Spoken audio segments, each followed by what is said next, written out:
Works.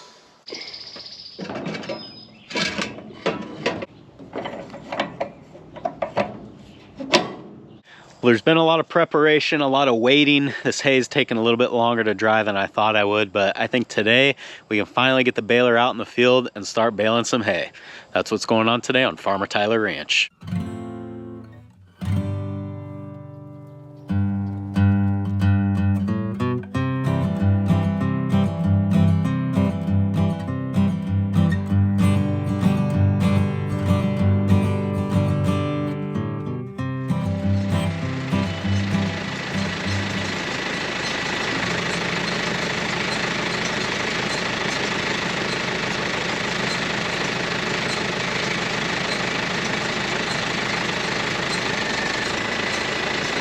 Well, we're not off to a great start.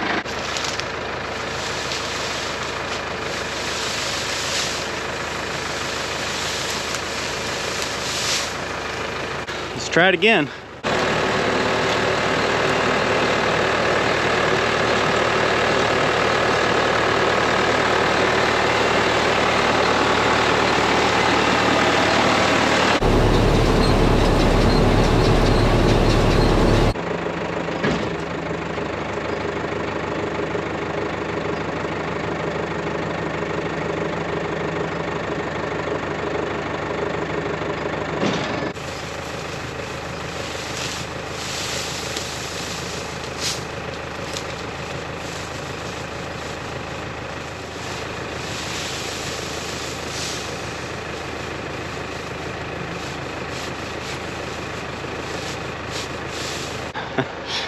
Well, 2 bales in a row that absolutely refused to start rolling inside the baler, and as I'm cleaning this out, the hay does feel wet, so it's probably too wet to start anyway, and I'm also thinking the wet hay is probably why it's having trouble getting started. So I think the thing to do is to maybe wait about an hour or so and then come back and try it again.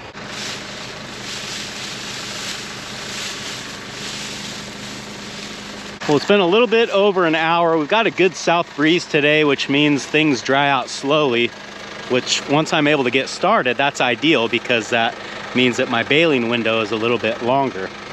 The hay does feel drier now, so let's give it another try. Hopefully we got better luck this time.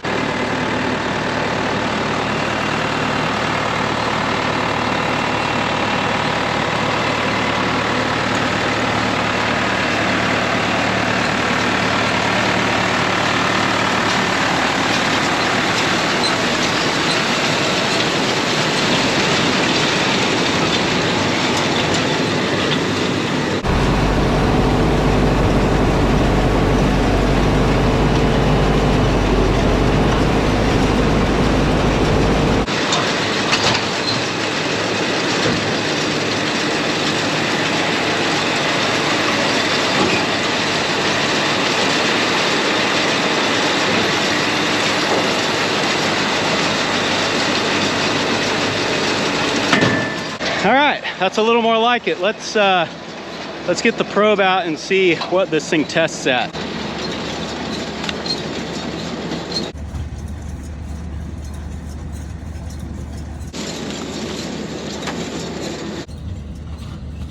Looks like all 13s and 14s. That's perfect. We can put the pedal to the metal now.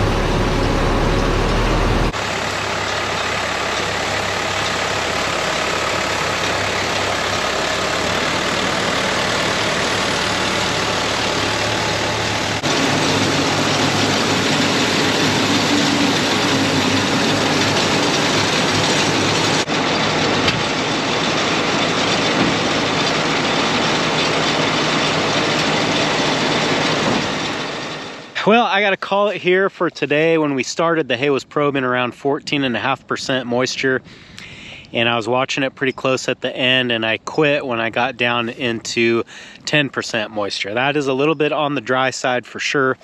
Really 14 to 16% is ideal, but if you just waited and only baled within that specific window, you'd only get like 45 minutes or an hour of baling time every day, and that's just not enough to get this done in a timely manner. All things considered, I think these bales, they look pretty nice. Once I start moving them around with the tractor, I'll have a better idea of how solid they are. I think the ones that I started on this morning are going to be nice and solid, but the ones that I did towards the end of the day when they were drier might be a little bit more squishy.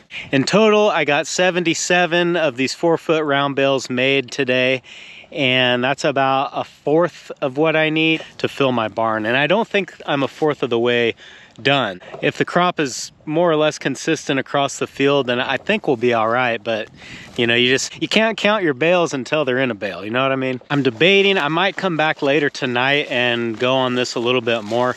I was having a heck of a time getting that baler to start a bale, which is nothing new. This is an issue that I've had with the baler ever since I've owned it. And I think that before next year, I want to get new belts for it and a couple of other upgrades that should help with that problem. But for this year, it's too late. We got to work with what we've got.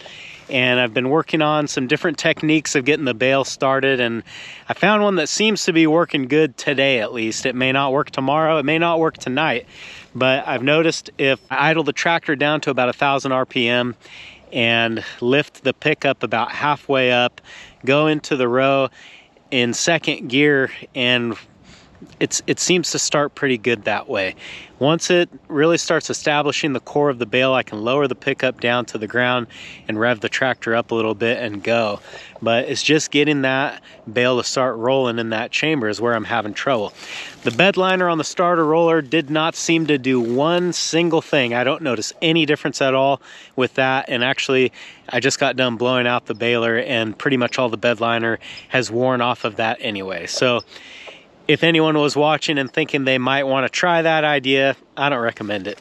I didn't see any difference. I need to make 4-foot bales just because it works better for my operation. The weight of the bales suits the quantity that I need to feed on a daily basis a lot better than making a 6-foot bale, which is what that baler can handle. But because I am having such trouble getting the bales to start, I am thinking like, man, it would be nice if I was making 6-footers, because I'm starting a bale half as often, because a 6-footer weighs about twice as what a 4-footer does. But I think I will probably do the same that I did last year and bale 300 of the 4-footers, and then hopefully there's still some hay left, and whatever's left I'll make 6-footers out of. I did discover that the 8N can lift those up and move them around. It's not easy for it, but it can do it. So far that's where we're at. No major breakdowns yet, but we're not done. So that could still happen, but let's knock on wood and hope that it doesn't. Last year, I believe I kept 300 4-foot bales and 9 6-foot bales, and this is what I have left. So cut it super close. I've got 4 more bales here, and yeah, I'm not sure I want to do that again. What I'm thinking is I would like to keep somewhere around like 320 of the small bales, or 300 small bales and maybe 20 6-foot bales, and then that gives me a little bit of wiggle room at the end of the year in case we have a wet spring again like we did this year. I think I would feel better having that little bit of extra padding here in the barn. If I end up not needing that extra hay at the end of the year, I think it'll be easy enough to sell these bales because they will have been in the barn all year and presumably still in pretty good shape. And if not, then, you know, I'm sure that I can feed them somewhere, somehow. Last year, I kind of had to delay bringing the round bales back here to the barn because I had a bunch of welding that I had to do up here on the feeder. But this year we don't have that issue, so really as soon as I get the hay baled, I can start bringing it back here to the barn.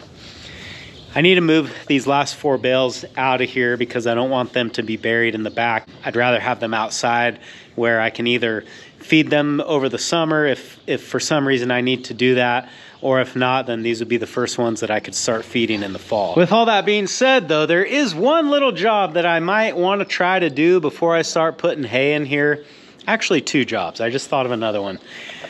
The first one being, it'd be nice, not nice in the way as like it would be fun, but it would be just nice to have this done, but to take this tin down and put some more boards on the inside of the tin, because the other side of this wall is the working corral, and you can see this gets bowed out. It just does, and it would be nice to have some more boards here to sort of reinforce that and prevent this from happening. The other thing that would be nice to do is to put some boards across this side of the post so that the round bales can push against those boards rather than push against this wall.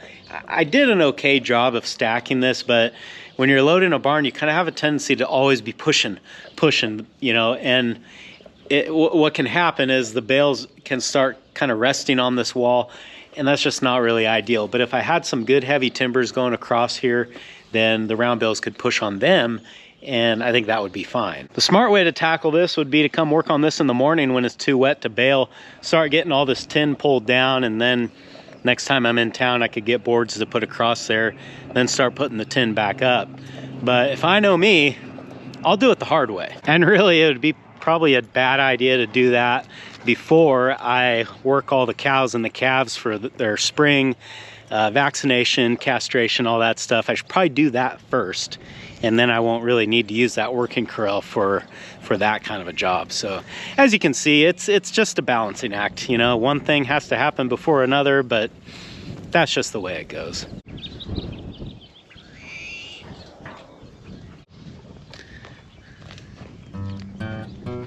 I'm so used to having to come down here and feed and water these bulls, and now that they're out in this pasture here, I don't have to do any of that because they've got automatic water and more grass than they can eat. But I still like to come check on them and make sure that they're staying where they're supposed to.